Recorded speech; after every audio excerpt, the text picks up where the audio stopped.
Hello friends, welcome to my channel.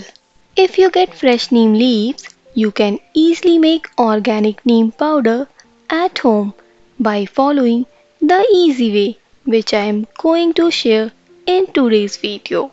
Neem is valued in Ayurveda as a natural antibiotic. It contains antifungal, antibacterial, antiviral properties. Neem is a powerful herb to cure skin problems like pimples, acne, as well as acne scars and pigmentation. It is also known to cure scalp issues like dandruff, relieve itching, soothe rashes, and clear inflammatory conditions. So let's make organic neem powder. Take fresh neem leaves. Wash the neem leaves thoroughly. After washing, separate the leaves from the stems. While separating, put the leaves in a strainer so that the water can drain off.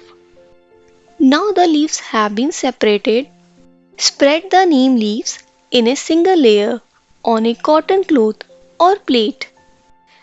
Make sure to dry the leaves under shade and let air dry for 2 to 3 days.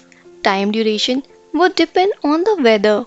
You can also place the neem leaves under the fan, especially in rainy season, to quick dry. Please do not dry neem leaves under direct sunlight. It will reduce nutrient value. After 2 days, leaves have been dried and crisp. Dried leaves must be easily crushable. You can also use dried leaves for storing food grains. Now transfer the dried leaves to the mixture jar and grind to make a fine powder. Here the neem leaf powder is ready. You can strain it to remove chunks, which is completely optional. Now store the neem powder in an airtight container. You can use this homemade neem powder for your skincare, hair care, and health care routine. Thanks for watching. If you found my video useful, please like and subscribe to my channel.